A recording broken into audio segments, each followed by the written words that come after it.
नमस्कार साथियों, एक बार फिर से आपका स्वागत है हमारे चैनल पर। हम कोशिका के बारे में सारी चीज़ें पढ़ चुके थे। अब हम जीव विज्ञान के अपने अगले भाग वनस्पति विज्ञान पर चलते हैं। हम वनस्पति विज्ञान के बारे में चीज़ों को पढ़ेंगे, समझेंगे और उनके प्रयोगों के बारे में जानेंगे। तो आज का हमारा टॉपिक क्या है? वनस्पति विज्ञान या बॉटनी। बॉटनी क्या होता है या वनस्पति विज्ञान क्या होता है? वह चीज़ें या वह विज्ञान जहाँ पर हम क्या करते हैं, वनस्पतियों का अध्ययन करते हैं, या इसको हम क्या लिखेंगे, वनस्पतियों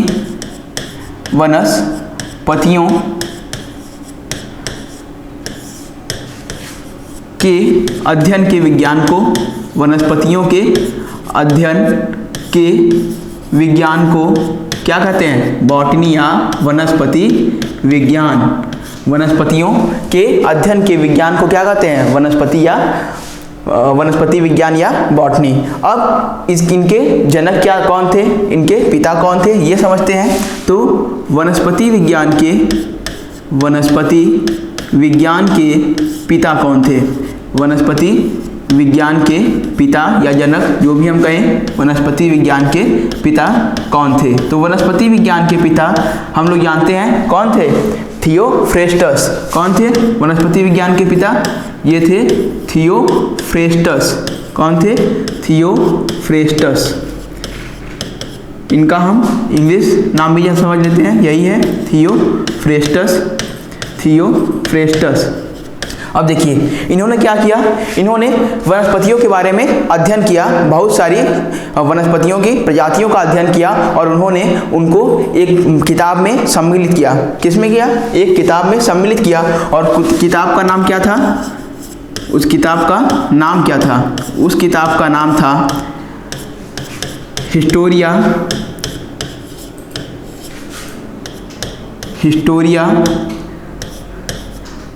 हिस्टोरिया प्लानिटेरिया था।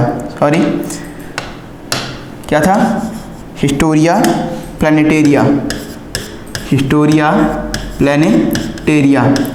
क्या नाम था? हिस्टोरिया प्लानिटेरिया। किसकी किताब थी? थियोफ्रेस्टस की किताब थी। क्या किया था किताब में? किताब में इन्होंने समस्त वनस्पतियों का या बहुत सारी वनस्पतियों की प्रजातियों का अध्ययन किया और अपने अध्ययन को एक किताब में सम्मिलित किया जिसका नाम था हिस्टोरिया प्लानिटेरिया।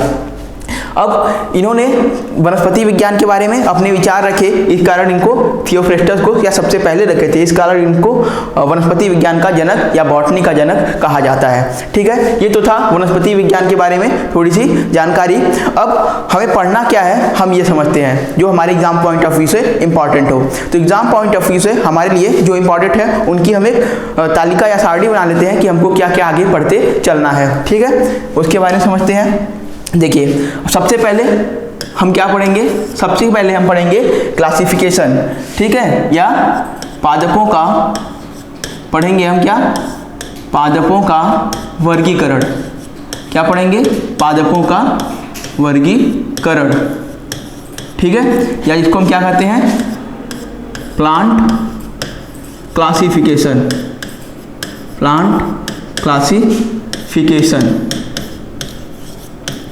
ठीक है, पहले हम पढ़ेंगे प्लांट क्लासिफिकेशन। दूसरा हम पढ़ेंगे पादप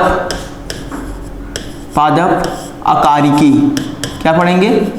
पादप अकारिकी को क्या कहते हैं? पादप अकारिकी को इंग्लिश में क्या कहते हैं? मॉर्फोलॉजी। प्लांट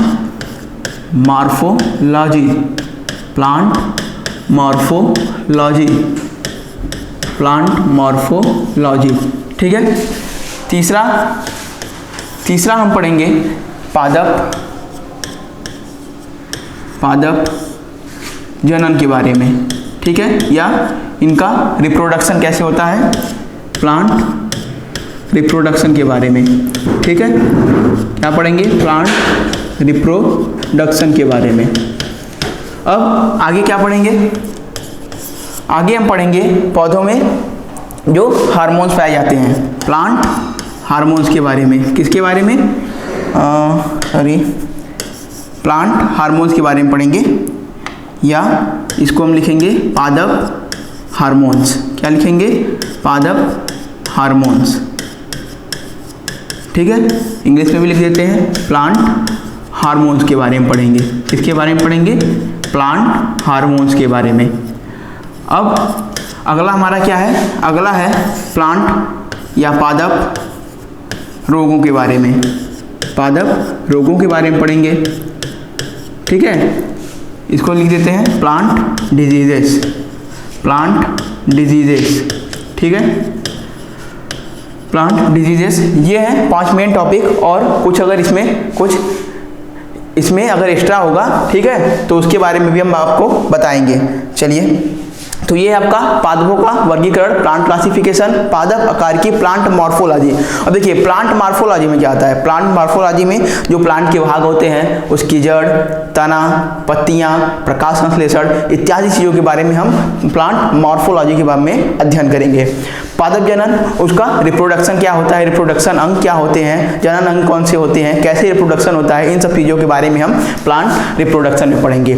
आगे पादप हार्मोन्स, पौधों में कौन कौन से हार्मोन्स पाए जाते हैं, उन हार्मोन्स का क्या कार्य होता है, ठीक है, इन सब के बारे में हम प्लांट हार्मोन्स में समझेंगे।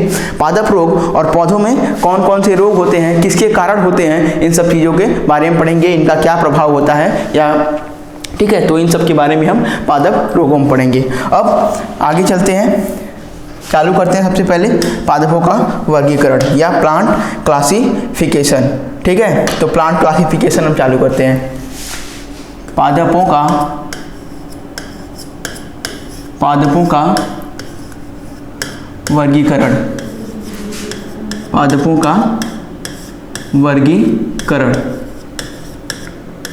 इसको हम क्या कहते हैं? प्लांट क्लासिफिकेशन, ठीक है। अब सबसे पहले पादपों का वर्गीकरण हुआ। वर्गीकरण किया क्यों गया? देखिए, हम जानते हैं कि इस धरती पर बहुत सारे पादप पाए जाते हैं, वो विभिन्न प्रजातियों के होते हैं या उनका अलग अलग उनकी संरचना होती है, ठीक है। तो इन सब पादपों पे अध्ययन किया गया और उनको अलग अलग कैटेगरी में रखा गया ताकि हम समझ पाएँ कि कौन सा पादप किस तरह का व्यवहार करता है या उसकी संरचना कैसी है। इन सब के आधार पर हम पादपों का वर्गीकरण करते हैं। तो मेनली जो क्लासिफिकेशन था सबसे पहले, तो वो हम मानते हैं किसके आधार पर? पुष्पों के आधार पर हम क्लासिफिकेशन को लेकर चलते हैं। तो पादपों का वर्गीकरण हम करेंगे किसके आधार पर? पुष्पों के आधार पर। तो सबसे पहले वर्गीकरण क्या करेंगे? पहले हम वर्गीकरण करते हैं 2 भागों में। क्या है वो 2 भाग? अब हमने पुष्पों के आधार पर रखा है, यानी क्या होगा? एक तो वो होगा जिनमें पुष्प पाए जाएंगे और एक वो होगा जिनमें पुष्प नहीं पाए जाएंगे। तो जो है सबसे पहले क्या होगा? जिनमें पुष्प नहीं पाए जाते हैं उसको क्या कहते हैं? अपुष्पोद्भिद, ठीक है, अपुष्पोद्भिद, या इनको हम कहते हैं क्रिप्टोगैमी, ठीक है। और इनको क्या कहेंगे? पुष्पोद्भिद। पुष्पोद्भिद मतलब जिनमें पुष्प पाए जाएं, या इनको हम क्या कहेंगे? फेनेरोगैमी, ठीक है। एक होता है अपुष्पोद्भिद जिसमें पुष्प नहीं पाए जाएं, और एक होता है पुष्पोद्भिद जिसमें पुष्प पाए जाएं। अपुष्पोद्भिद को हम कहते हैं क्रिप्टोगैमी एंड पुष्पोद्भिद को कहते हैं फेनेरोगैमी, ठीक है। ये आप याद रखें कि इसका वर्गीकरण किया गया 2 भागों में। पहला भाग जिसमें पुष्प नहीं पाए जाएं अपुष्पोद्भिद, दूसरा भाग जिसमें पुष्प पाए जाएं वो होता है आपका फेनेरोगैमी या पुष्पोद्भिद। अब अपुष्पोद्भिद में भी 3 पार्ट आए। कौन कौन से आए? अपुष्पोद्भिद में भी क्या है? 3 पार्ट आए। वो पार्ट क्या क्या थे समझते हैं। देखिए, एक पार्ट आपका हो गया पहला, जिसको हम कहते हैं थैलोफाइटा। क्या कहते हैं? थैलोफाइटा। क्या कहते हैं? थैलोफाइटा। इंग्लिश में भी लिख लेते हैं इसको, क्या होगा? थैलोफाइटा, ठीक है। अब दूसरा क्या हुआ आपका? ब्रायोफाइटा। क्या हुआ? ब्रायोफाइटा, ठीक है, या इसको हम लिखेंगे इंग्लिश में क्या? ब्रायोफाइटा ही लिखेंगे। अब एक और है, अगला है हमारा थैलोफाइटा, ब्रायोफाइटा और टेरिडोफाइटा। क्या है? टेरिडोफाइटा, ठीक है। क्या हो गया? टेरिडोफाइटा, या इसको हम लिखते हैं टेरिडोफाइटा, सॉरी, ये हो गया आपका टेरिडोफाइटा होगा, टेरिडोफाइटा। ठीक है, अब देखिए पादपों का वर्गीकरण किया दो भागों में, अपुष्पोद्भिद और पुष्पोद्भिद।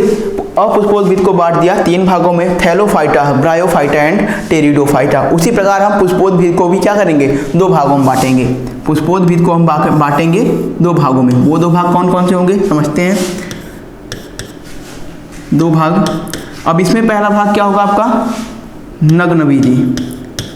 नग्न बीजी क्या होगा, नग्न बीजी। और दूसरा क्या होगा, आवृत बीजी। आवृत बीजी, एक लाइन में इसको लिख देते हैं, क्या होगा आपका, आवृत बीजी। क्या होगा, आवृत बीजी। ठीक है, आवृत बीजी। अब नग्न बीजी को हम और क्या कहते हैं, अनावृत बीजी। जैसे ये आवृत बीजी है तो ये क्या होगा, अनावृत बीजी। ठीक है, इसको हम एक और नाम भी देते हैं, इंग्लिश में इसको लिखते हैं हम जिम्नोस्पर्म। क्या, जिम्नोस्पर्म। ठीक है, और इसको लिखते हैं हम एंजियोस्पर्म। क्या लिखते हैं, एंजियोस्पर्म। एंजियोस्पर्म। अब देखिए आवृत बीजी पौधों को भी किसमें, दो भागों में बांटा गया। कितने भागों में, दो भागों में बांटा गया। अब ये दो भाग क्या क्या हैं ये भी देख लेते हैं। ये दो भाग हैं, एक तो है आपका पहला है एक बीज पत्री। क्या है, एक बीज पत्री, एक बीज पत्री। और दूसरा है द्विबीज पत्री, द्विबीज पत्री। ठीक है, दो भागों में बांटा गया। एक बीज पत्री को लिखते हैं हम मोनोकॉट, मोनोकॉट। और द्विबीज पत्री को लिखते हैं डाइकॉट। क्या लिखते हैं, डाइकॉट। ये था हमारा पूरा स्ट्रक्चर। क्या है, पादपों का वर्गीकरण। पादपों का वर्गीकरण हुआ दो भागों में, एक अपुष्पोद्भिद और दूसरा पुष्पोद्भिद, क्रिप्टोगैमी एंड फेनरोगैमी। अपुष्पोद्भिद को तीन भागों में बांटा गया, थैलोफाइटा, ब्रायोफाइटा एंड टेरिडोफाइटा। ठीक है, और पुष्पोद्भिद को कितने भागों में, नग्न बीजी और आवृत बीजी, या इसको अनावृत बीजी और आवृत बीजी दोनों कह सकते हैं। Gymnosperm and angiosperm. अब एंजियोस्पर्म को भी दो भागों में बांटा गया, एक बीजपत्री एंड द्विबीजपत्री। ठीक है, तो अब इन सब का हम डिटेल्ड अध्ययन करते हैं। ठीक है, इसे डिटेल में हम पढ़ते हैं। सबसे पहले लेते हैं हम अपुष्पोद्भिद को। सबसे पहले किसको लेते हैं, अपुष्पोद्भिद को। चलिए अपुष्पोद्भिद के बारे में समझते हैं। देखिए सबसे पहले क्या लेंगे, अपुष्पोद्भिद। ठीक है, अपुष्पोद्भिद। अपुष्पोद्भिद, या इसको हम लिखते हैं क्रिप्टोगैमी, क्रिप्टोगैमी। अब देखिए आराम से एकदम पढ़ते हुए चलते हैं, कोई जल्दीबाजी नहीं है, समय हमारे पास बहुत है। सारी चीज़ों को अगर एक बार हमें डिटेल में समझ लिया तो आगे हमें दोबारा अगर रिवीजन करना हुआ तो हम एक नज़र देखेंगे और सारी चीज़ें क्या हो जाएंगी, रिवाइज हो जाएंगी। तो इसलिए हम आराम आराम से धीरे धीरे अच्छी तरह से पढ़ते हुए चलते हैं। सबसे पहले अपुष्पोद्भिद। अपुष्पोद्भिद का मतलब बताया जिसमें पुष्प नहीं पाए जाए। तो सबसे पहले क्वालिटी इसकी क्या हो गई, सबसे पहली क्वालिटी इसकी हो गई, सबसे पहली क्वालिटी इसकी क्या हो गई, सबसे पहली क्वालिटी है कि इसमें पुष्प नहीं पाए जाएंगे। लिख लेते हैं, क्या होगा, इसमें पुष्प नहीं पाए जाएंगे, इसमें पुष्प नहीं पाए जाते। ठीक है, क्या हो जाएगा, इसमें पुष्प नहीं पाए जाते हैं। ये हमने जाना अपुष्पोद्भिद के बारे में। अब अपुष्पोद्भिद को भी कितने कैटेगरी में बांटा गया, तीन कैटेगरी में। तो उसकी सबसे पहली कैटेगरी हम उठा लेते हैं, क्या, थैलोफाइटा। क्या उठाते हैं हम, थैलोफाइटा, थैलोफाइटा। क्या उठाते हैं, थैलोफाइटा, या इसको हम लिखते हैं हिंदी में भी थैलोफाइटा। ठीक है, अब ये हो गई हमारी पहली कैटेगरी, किसके अंतर्गत, क्रिप्टोगैमी या अपुष्पोद्भिद के अंतर्गत। अब देखिए इसके बारे में समझते हैं। देखिए इसके बारे में क्या है, थैलोफाइटा। अब इसके नाम से हम थोड़ा क्या करते हैं, डिटेल निकालते हैं। नाम है इसका क्या, थैलोफाइटा, थैलोफाइटा। अब इसमें एक ये शब्द और एक ये शब्द, यानी ये थैलो और फाइटा दो शब्दों से मिलकर क्या बना है? थैलोफाइटा। थैलो का अर्थ होता है थैलस, थैलस, और एक होता है फाइटॉन। अब देखिए ये फाइटॉन आपको हर जगह मिलेगा, कहाँ कहाँ? थैलोफाइटा, टेरिडोफाइटा एंड ब्रायोफाइटा, तीनों जगह मिल रहा है। थैलस का अर्थ होता है सूकाय, सूकाय, सूकाय मतलब क्या होता है? स्पंजी या कह सकते हैं मोटा। फाइटान, फाइटान का अर्थ होता है पादप, ठीक है, वह पादप जो सुकाए हों, क्या हो जाएंगे वो? थैलोफाइटा। थैलस हो। अब वो पादप कौन कौन से होते हैं देखते हैं, वो पादप कौन कौन से हैं देखिए। थैलोफाइटा पादप ये कौन कौन से हैं? इसमें आते हैं आपके एल्गे। कौन आते हैं? एल्गे, इनको हम क्या कहते हैं? शैवाल, शैवाल कहते हैं, ठीक है। और कौन कौन आता है देखिए, मेनली इसमें आपका एल्गे ही आता है, और आते हैं जैसे कवक, और कवक आता है, और आपके जीवाणुओं को या बैक्टीरिया को रखा जाता है। लेकिन जीवाणु और बैक्टीरिया ये क्या होते हैं? पादपों को फॉलो नहीं करते हैं। कब देखेंगे आप इनको किसमें? एनिमल्स में भी रखा गया है, इनको प्लांट में भी रखा गया है, तो उनके ऊपर क्या होता है? संशय उत्पन्न है या विवाद है, तो इस कारण, लेकिन फिर भी हम लिख लेते हैं। लेकिन मेन रूप से कौन होगा आपका? एल्गे या शैवाल, फंजाई या कवक, और कौन है? बैक्टीरिया, बैक्टीरिया, बैक्टीरिया, ठीक है। तो ये है आपका एल्गी, फंजाई एंड बैक्टीरिया। अब देखिए सबसे पहली चीज़ तो अगर इनको पादप की कैटेगरी में रखा गया है तो इसके अंदर क्या गुण होना चाहिए? सबसे पहली चीज़ तो ये ऑटोट्रॉफिक होनी चाहिए। कैसे? जो अपना भोजन स्वयं बनाती हो। या इनके अंदर क्या होना चाहिए? क्लोरोफिल। कौन है? सबसे पहली चीज़ क्या होगी इसमें? इसमें होना चाहिए आपका ऑटोट्रॉफिक, या क्या हो ये कैसे हो? स्वपोषी, ठीक है। कैसे हो ये? स्वपोषी हो, यानी ये क्या करते हो? क्लोरोफिल, क्लोरोफिल द्वारा क्या करते हो? अपना भोजन बनाते हो। क्लोरोफिल द्वारा, या प्रकाश संश्लेषण लिख देते हैं इसको। स्वपोषी हो और क्या करते हो? प्रकाश संश्लेषण द्वारा, प्रकाश संश्लेषण द्वारा भोजन बनाते हो, ठीक है। और प्रकाश संश्लेषण द्वारा क्या करते हो? भोजन बनाते हो। अब देखिए इसमें हम शैवाल को लेते हैं। सबसे पहले शैवाल के बारे में अध्ययन करते हैं। सबसे पहले क्या होगा? शैवाल क्या होता है आपका? शैवाल ऑटोट्रॉफिक होता है। इसमें क्या पाया जाता है? क्लोरोफिल। ऑटोट्रॉफिक मतलब जो अपना भोजन स्वयं बनाते हो, ठीक है। ये क्या हो जाएगा? क्लोरोफिल इसमें पाया जाएगा। जहाँ भी प्रकाश संश्लेषण की क्रिया है उसका मतलब क्या होगा? उसमें क्लोरोफिल पाया जाता है, और वो अब क्या करता है? अपना भोजन स्वयं बनाता है। और देखिए शैवाल कैसे होते हैं? ये जलीय होते हैं। कैसे होते हैं? ये जलीय पादप होते हैं, या जल में पाए जाते हैं, ठीक है। शैवाल क्या होते हैं? जल में पाए जाते हैं। शैवाल कैसे होते हैं? जलीय पादप होते हैं। अब देखिए और एक चीज़ क्या होगा? चौथी पॉइंट क्या होगी उसमें? चौथी पॉइंट इसमें ये होगी कि इनमें क्या नहीं होता? जड़, तना और क्या? पत्तियां। जड़, तना और पत्तियां विभक्त नहीं होती हैं, विभक्त नहीं होती हैं। क्या होता है? जड़, तना और पत्तियां विभक्त नहीं होती। यानी ये जो आपका एल्गी है, एल्गी ये क्या होता है? ये आपने सुना समुद्र में क्या पाया जाता है? शैवाल पाए जाते हैं ना, तो उनमें क्या होता है? उनमें पत्तियां, जड़ और तना ये सब क्या होता है? इसमें ये विभक्त या बटा हुआ नहीं रहता है, ये सिंपली एक फॉर्म में पड़ा रहता है, ठीक है। तो इसमें जड़, तना और पत्तियां, इनको आप अलग अलग देख नहीं सकते हैं। ये है शैवाल, ठीक है। और क्या होगा इसमें? पांचवी चीज, अब जड़, तना और पत्तियां विभक्त नहीं है, यानी इसमें एक और चीज क्या नहीं हुई? Xylem and phloem. इसमें जाइलम और phloem, xylem and phloem, phloem नहीं पाया जाएगा, नहीं पाया जाएगा, यानी इसमें जाइलम और फ्लोएम नहीं पाए जाएंगे। जाइलम फ्लोएम क्या होते हैं, ये संवहनी ऊतक होते हैं, ठीक है। ये क्या करते हैं, संवहन का कार्य करते हैं, ट्रांसपोर्टेशन का कार्य करते हैं। तो क्या हुआ, सबसे पहली चीज एल्गे क्या है, स्वपोषी है, प्रकाश संश्लेषण करते हैं, उनमें क्या होगा, क्लोरोफिल पाया जाएगा। ये कैसे होंगे, जलीय पादप है। जड़, तना और पत्तियां इनमें विभक्त नहीं होती हैं, इनमें जाइलम और फ्लोएम नहीं पाया जाता है, ठीक है। अब इनके कुछ उदाहरण देख लेते हैं, ठीक है। इनके उदाहरण यहीं देख लेते हैं, इनके उदाहरण क्या होंगे, एग्जाम्पल। जैसे इसकी अगर हम एग्जाम्पल की बात करें शैवाल की, तो शैवाल की अगर हम एग्जाम्पल की बात करें तो एग्जाम्पल क्या हो जाएंगे, एग्जाम्पल जैसे आपने सुना होगा लेमिनेरिया,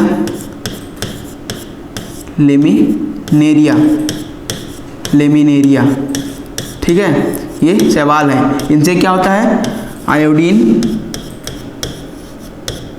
आयोडीन मिलता है, ठीक है। तो अगर आयोडीन मिलेगा तो आपने सुना है आयोडीन की कमी से क्या होता है, घेंघा रोग, ग्वाइटर रोग होता है। तो क्या होगा, लेमिनेरिया नामक शैवाल का प्रयोग किसमें कर सकते हैं हम, घेंघा रोग में कर सकते हैं, या इसका उपयोग हम किसमें करते हैं, घेंघा रोग के उपचार में, घेंघा रोग के उपचार में किसमें करेंगे, घेंघा रोग के उपचार में, ठीक है। तो ये आपका लेमिनेरिया आयोडीन इससे मिलता है और इसका उपयोग किसमें होता है, घेंघा रोग के उपचार में। और एक है आपका क्लोरेला, आपने नाम सुना होगा, क्लोरेला। अब क्लोरेला का क्या कर रहे हैं, क्लोरेला से क्लोरेलिन क्या बनता है, क्लोरेलिन, ठीक है। ये क्या है, ये एक प्रकार की प्रतिजैविक है या एंटीबायोटिक्स जिसको हम कहते हैं, क्या है ये, प्रतिजैविक, या जिसको हम क्या कहते हैं, एंटीबायोटिक्स, एंटीबायोटिक्स, ठीक है। ये भी क्या होती है, दवाई का कार्य करती है। और भी बहुत सारे हैं, जैसे अल्बा हो गया आपका, ठीक है, अल्बा है, फ्यूकस है, और भी बहुत सारे होते हैं, ठीक है। तो मेन आपका लेमिनेरिया, क्लोरेला, ये दो आप याद रखें क्योंकि इनसे प्रश्न बनता है, ठीक है। अब आगे हमारा क्या था, फंजाई था या कवक था। कवक क्या होता है, सबसे पहले जो कवक के अध्ययन को हम क्या करते हैं, हमने शुरू में ही पढ़ाया था जब हम 5 किंगडम क्लासिफिकेशन बता रहे थे, उसी हमने आपको क्या बैक्टीरिया और फंजाई और एल्गी के बारे में बता दिया था, ठीक है। तो कवक के अध्ययन को क्या कहते हैं, कवक के अध्ययन को कहते हैं हम माइकोलॉजी, ठीक है, माइकोलॉजी। और बैक्टीरिया, बैक्टीरिया जीवाणु, ये भी बताया था, जीवाणु की खोज किसने की थी, एंटोनी वान ल्यूवेनहॉक ने सन 1683 ईस्वी में, ठीक है। और उसका नाम किसने दिया था, एरेनबर्ग ने, एरेनबर्ग ने क्या नाम दिया, जीवाणु या बैक्टीरिया नाम दिया, ठीक है। तो थोड़ा सा अध्ययन इनके बारे में कर लेते हैं।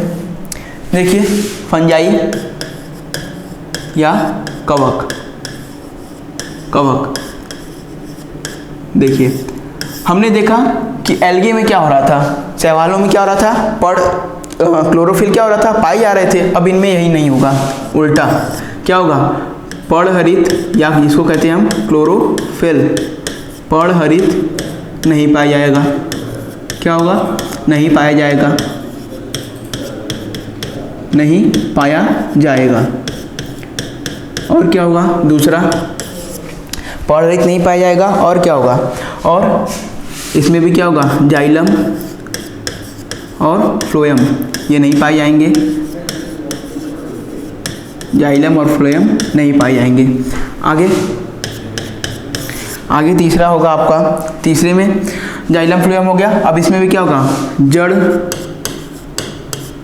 तना और पत्तियां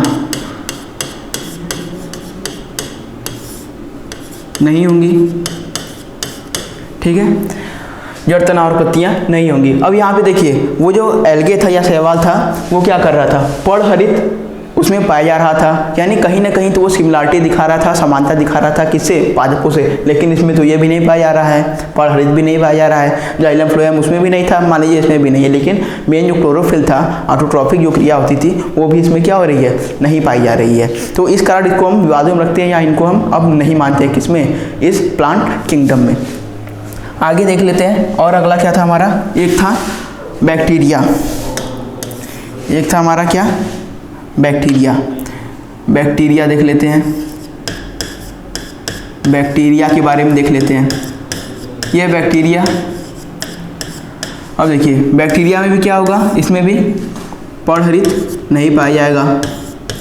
क्या होगा? पर्णहरित नहीं पाया जाएगा। और इसमें भी जाइलम फ्लोएम नहीं होगा, जाहिर सी बात है, जाइलम फ्लोएम नहीं होगा। और इसमें भी जड़ तना और पत्तियां ये भी नहीं होंगी। तो कुल मिला के इसको भी हम क्या करते हैं, प्लांट किंगडम में नहीं मानते हैं। ठीक है, इसमें भी पर्णहरित नहीं पाया जा रहा है। तो कुल मिला के मेनली हम किसको मानेंगे, थैलोफाइटा में शैवालों को। ठीक है, आगे चलते हैं। अगला आगे आएगा हमारा थैलोफाइटा के बाद क्या आएगा, थैलोफाइटा के बाद आएगा ब्रायोफाइटा। थैलोफाइटा के बाद आता है हमारा ब्रायोफाइटा। दूसरा है हमारा क्या, ब्रायोफाइटा। ठीक है, थैलोफाइटा के बाद क्या आता है, ब्रायोफाइटा। लिख लेते हैं ब्रायोफाइटा। ठीक है, अब इसके बारे में समझते हैं ब्रायोफाइटा क्या होता है। वहाँ पर हमने देखा थैलोफाइटा में उनका शरीर कैसा था, थैलस था, सुकाय था। अब यहाँ में भी क्या करते हैं, नाम से अर्थ निकालते हैं। थैलोफाइटा था और ये ब्रायो और फाइटा यानी फाइटॉन एक तरफ से कह लें, थैलोफाइटा एंड ब्रायोफाइटा। ठीक है, Thallophyta and bryophyta. Thallophyta bryophyta, देखिए ब्रायोफाइटा में क्या होता है आपका, ब्रायोफाइटा को मुख्यतः हम क्या कहते हैं, उभयचर। ठीक है, क्या कहते हैं, उभयचर, या इसको हम क्या कहते हैं, एम्फीबियन। एम्फीबियन, ठीक है, एम्फीबियन हम कहेंगे इसको। देखिए ब्रायोफाइटा, ब्रायोन माने क्या होता है आपका, मॉस होता है। क्या होता है, मॉस। और फाइटॉन मतलब पादप। ठीक है, तो ऐसे पादप जो कैसे हो, मॉस के रूप में हो। मॉस मतलब क्या होता है आपका, काई। काई के बारे में आपने सुना होगा, जो अक्सर देखेंगे आप, बरसात वगैरह होती है तो हमारी छत पे या दीवारों पर या ऐसी जगह जहाँ पर पानी इकट्ठा होता है वहाँ पर क्या होती है, काई लग जाती है। ठीक है, तो यही होता है आपका मॉस। फाइटॉन यानी पादप, ऐसे पादप जो काई के रूप में या मॉस हो उनको क्या कहेंगे, ब्रायोफाइटा। अब देखिए ब्रायोफाइटा के बारे में हमने आपको सबसे पहली चीज़ क्या बताया, ये होते हैं उभयचर, या इनको क्या कहते हैं, amphibian of the plant kingdom, या पादपों में क्या होते हैं ये उभयचर। उभयचर मतलब जो जल पर भी पाए जाएं और थल पर भी पाए जाएं, दोनों जगह पाए जाएं, ये हो गया आपका उभयचर। तो देखिए अब इनके बारे में हम समझते हैं एक एक पॉइंट करके हम ब्रायोफाइटा के बारे में समझते हैं। देखिए ब्रायोफाइटा में क्या होगा, सबसे पहली चीज़ होगा इसमें पर्णहरित पाया जाएगा, पर्णहरित पाया जाएगा, पर्णहरित पाया जाता है।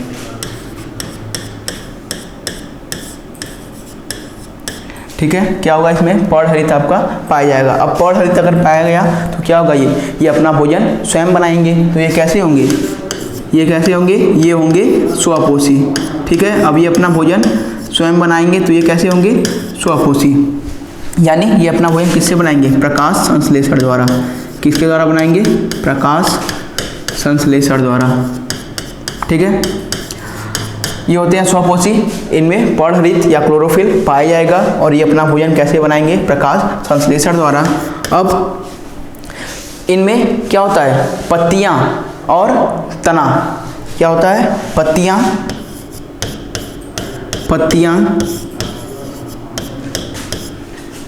और तना, ऐसी संरचनाएं मिलती हैं। तना जैसी संरचनाएं क्या होती हैं, मिलती हैं। तना जैसी संरचनाएं मिलती हैं। अब देखिए इसमें क्या हो रहा है, पत्तियों और तना जैसी संरचनाएं क्या हो रही हैं, मिल रही हैं। और इसमें क्या होगा, जड़ क्या होता है, नहीं होता है, जड़ नहीं होता है। यानी ये कैसा होता है, इनके जड़ क्या होते हैं, अल्प विकसित होते हैं या कम विकसित होते हैं, या इनको हम क्या कह देंगे तब। अब इनमें पानी का संवहन तो होना जरूरी है। ठीक है, पानी का संवहन होना जरूरी है। तो इनमें जड़ के स्थान पर क्या होता है, मूलाभास। क्या होता है, मूलाभास, या जिसको हम क्या कहते हैं, राइजोइड्स। क्या कहते हैं, राइजोइड। ठीक है, अब इनमें एक और चीज़ क्या नहीं होगा, जाइलम एंड फ्लोएम। क्या नहीं होगा, जाइलम एंड फ्लोएम, यानी जाइलम और फ्लोएम इनमें नहीं पाया जाएगा। इसमें भी क्या होगा, जाइलम और फ्लोएम नहीं पाया जाता। ठीक है, अब इसमें भी क्या होगा, जाइलम और फ्लोएम नहीं पाया जाएगा। इसमें क्या पाया जाएगा, मूलाभास, राइजोइड। यही क्या करते हैं, पानी के संवहन में सहायता करते हैं। क्या करते हैं, ये पानी को नीचे से ऊपर तक, ऊपर के भागों में पहुंचाते हैं। ये इसमें जाइलम और फ्लोएम नहीं पाया जाएगा। आगे चलते हैं। आगे की बात अगर हम करें, देखिए पौधरित हो गया, इसमें पत्तियां और तने जैसी संरचनाएं मिल रही हैं, लेकिन जड़ क्या हो रहा है, नहीं मिल रहा है। ठीक है, तो जड़ के स्थान पर क्या मिला, मूलाभास, या जिसको हम क्या कहते हैं, राइजोइड्स कहते हैं। आगे इसमें जाइलम और फ्लोएम भी क्या होगा, नहीं पाया जाएगा।